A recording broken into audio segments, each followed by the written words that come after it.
Desa Sukadamai, sebuah desa kecil yang terpencil di antara hutan dan pegunungan, selalu dikenal sebagai tempat yang tenang dan harmonis. Penduduknya hidup berdampingan dengan damai, saling membantu satu sama lain dalam segala hal.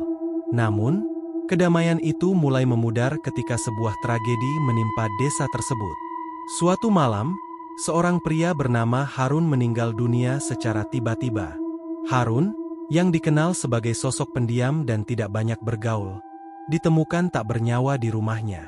Tidak ada yang tahu pasti apa penyebab kematiannya. Beberapa penduduk berbisik bahwa Harun meninggal karena sakit yang tidak terdeteksi, sementara yang lain berpendapat bahwa kematiannya adalah akibat dari kutukan. Harun tidak memiliki keluarga yang tinggal bersamanya. Ia hidup sendirian setelah ditinggal mati oleh istrinya beberapa tahun sebelumnya. Meski begitu, penduduk desa tetap mengurus pemakamannya dengan penuh rasa hormat. Jenazah Harun dibungkus kain kafan putih, seperti tradisi yang biasa dilakukan, dan dimakamkan di pemakaman desa.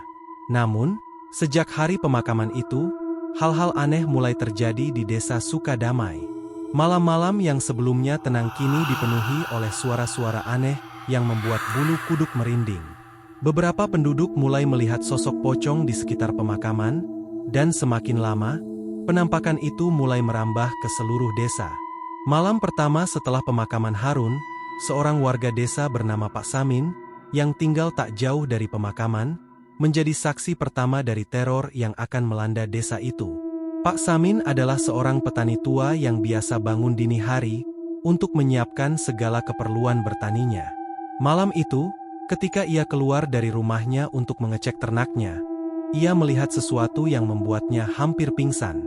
Di kejauhan, di dekat gerbang pemakaman, ia melihat sosok tinggi yang seluruh tubuhnya terbungkus kain kafan putih. Sosok itu tidak bergerak, hanya berdiri diam dengan kepala yang tertunduk. Pak Samin merasa tubuhnya kaku, tidak bisa bergerak, dan hanya bisa menatap sosok menyeramkan itu. Ia berusaha meyakinkan dirinya bahwa itu hanya bayangan atau imajinasinya saja, tapi matanya tidak bisa mengabaikan apa yang dilihatnya. Dengan langkah gemetar, Pak Samin berusaha kembali masuk ke dalam rumah, tetapi sosok pocong itu tiba-tiba mengangkat kepalanya dan menatapnya dengan mata yang kosong. Tidak ada ekspresi di wajah pocong itu, namun kesedihan dan kemarahan terasa menguar dari sosoknya. Pak Samin langsung berlari masuk ke dalam rumah, mengunci pintu dengan gemetaran. Ia tidak tidur malam itu, hanya duduk di sudut ruangan dengan doa yang terus dipanjatkan, berharap sosok itu tidak akan datang mengetuk pintu rumahnya. Keesokan harinya, Pak Samin menceritakan apa yang dilihatnya kepada warga desa. Banyak yang tidak percaya dan menganggap itu hanya imajinasi seorang pria tua yang mulai pikun. Namun, malam berikutnya, seorang pemuda bernama Budi juga mengalami hal yang sama. Budi yang baru pulang dari berkumpul dengan teman-temannya di rumah Pak Lurah, terpaksa melewati jalan dekat pemakaman. Jalan itu memang dikenal sepi dan gelap, tetapi Budi tidak pernah merasa takut sebelumnya. Namun, malam itu berbeda. Saat Budi melangkah dengan cepat melewati pemakaman, ia mendengar suara aneh seperti kain yang diseret di tanah. Ia berhenti dan menoleh ke arah suara itu. Dalam kegelapan, ia melihat sesosok pocong sedang melompat-lompat pelan mendekatinya.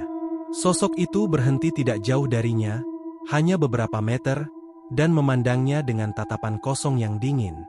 Budi merasakan jantungnya berdebar keras. Kakinya gemetar, tidak bisa bergerak. Pocong itu kemudian mengeluarkan suara mengerikan, seperti suara orang yang tercekik, sebelum akhirnya menghilang begitu saja.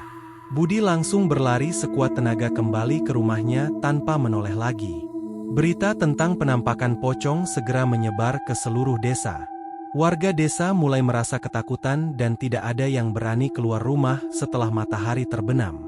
Para orang tua memperingatkan anak-anak mereka untuk tidak berkeliaran di luar rumah pada malam hari. Dalam ketakutan yang semakin mencekam, Pak Lurah mengadakan pertemuan desa untuk membahas bagaimana cara mengatasi masalah ini. Beberapa warga mengusulkan untuk memanggil seorang dukun atau paranormal untuk mengusir pocong tersebut, sementara yang lain merasa bahwa mereka harus melakukan doa bersama agar arwah Harun bisa tenang. Akhirnya, Diputuskan bahwa mereka akan melakukan kedua hal tersebut. Seorang dukun bernama Mbak Sari dari desa tetangga dipanggil untuk melakukan ritual pembersihan. Sementara warga desa berkumpul di balai desa untuk berdoa bersama. Malam itu, Mbak Sari mulai melakukan ritual di pemakaman. Ia membawa berbagai macam sesajen, dupa, dan benda-benda suci yang diakininya bisa mengusir roh jahat. Ia juga melantunkan mantra-mantra yang katanya bisa membuat pocong pergi dengan damai. Namun, saat Mbak Sari baru saja memulai ritualnya, angin kencang tiba-tiba bertiup, membuat api dupa padam. Dari kegelapan, sosok pocong Harun muncul, melayang di udara dengan mata yang menyorotkan kebencian. Mbak Sari terkejut, tetapi mencoba tetap tenang dan melanjutkan mantranya. Pocong Harun mengeluarkan suara mengerikan, seperti suara rintihan yang membuat darah berdesir. Sosoknya semakin mendekat ke arah Mbak Sari, seakan tidak terpengaruh oleh mantranya. Dengan gerakan cepat, pocong itu meraih Mbak Sari dan melemparkannya ke tanah.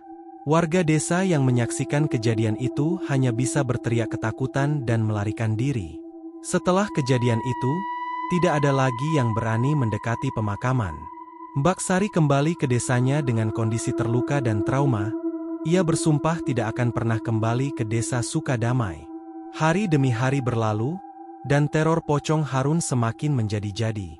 Banyak warga yang memutuskan untuk meninggalkan desa, mencari tempat tinggal yang lebih aman.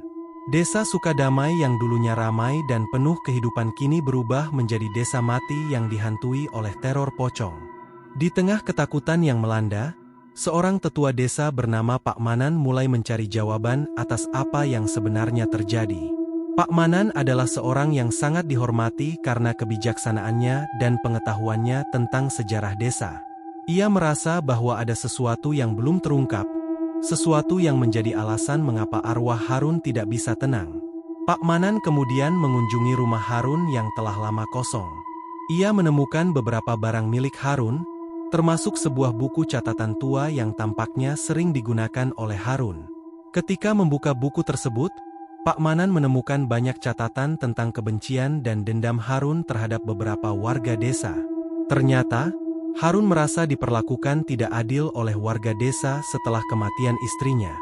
Ia merasa bahwa semua orang menganggapnya sebagai penyebab kematian sang istri. Padahal sebenarnya ia sangat mencintai istrinya dan tidak pernah ingin menyakitinya. Kebencian dan rasa sakit hati itu terus menumpuk di dalam dirinya, dan Harun sering menulis tentang keinginannya untuk membalas dendam kepada mereka yang telah memperlakukannya dengan buruk. Pak Manan juga menemukan sebuah catatan tentang sebuah ritual kuno yang dilakukan Harun sebelum kematiannya. Ritual tersebut bertujuan untuk memastikan bahwa arwahnya bisa kembali ke dunia dan menghantui orang-orang yang telah membuatnya menderita. Ini adalah alasan mengapa pocong Harun tidak bisa tenang, karena dendamnya masih membara bahkan setelah kematiannya. Dengan pengetahuan ini, Pak Manan menyadari bahwa cara satu-satunya untuk menghentikan teror ini adalah dengan menyelesaikan masalah yang belum terselesaikan di masa hidup Harun. Ia kemudian mengumpulkan beberapa warga yang tersisa dan menceritakan apa yang ditemukannya. Para warga yang merasa pernah bersalah kepada Harun akhirnya setuju untuk meminta maaf dan berdoa agar arwah Harun bisa mendapatkan kedamaian. Mereka berkumpul di pemakaman, di depan makam Harun, dan melaksanakan doa bersama. Dalam suasana yang penuh kesedihan dan penyesalan, mereka melantunkan doa-doa dengan harapan bahwa Harun bisa memaafkan mereka. Malam itu, angin kembali bertiup kencang, tetapi kali ini tidak ada penampakan pocong. Hanya suara lembut angin yang membawa serta bisikan terakhir dari arwah Harun.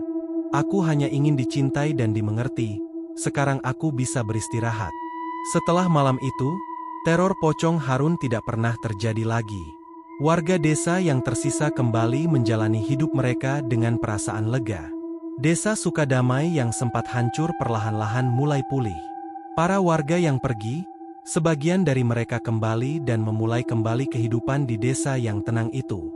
Namun, meskipun teror sudah berakhir, kisah pocong Harun tetap menjadi cerita yang dikenang oleh penduduk desa, sebagai pengingat akan bahaya menyimpan dendam yang mendalam. Mereka belajar bahwa setiap tindakan dan perasaan yang mereka miliki di dunia ini bisa berdampak besar, bahkan setelah kematian. Pak Manan, yang berhasil mengungkap kebenaran di balik teror Pocong Harun, menjadi semakin dihormati. Ia sering memberikan nasihat kepada warga desa tentang pentingnya menjaga hati dan pikiran agar selalu dalam kebaikan. Kisah Pocong Harun juga menjadi pelajaran bagi generasi muda di desa itu, bahwa kebencian hanya akan membawa kehancuran, dan bahwa kedamaian hanya bisa dicapai dengan saling memaafkan dan memahami satu sama lain. Dan meskipun desa Sukadamai akhirnya kembali tenang, setiap kali malam tiba dan angin berhembus di sekitar pemakaman, warga desa tetap merasa waspada. Mereka tahu bahwa dunia ini penuh dengan misteri yang tidak selalu bisa dijelaskan, dan bahwa terkadang, arwah yang tidak tenang bisa kembali menghantui mereka yang masih hidup.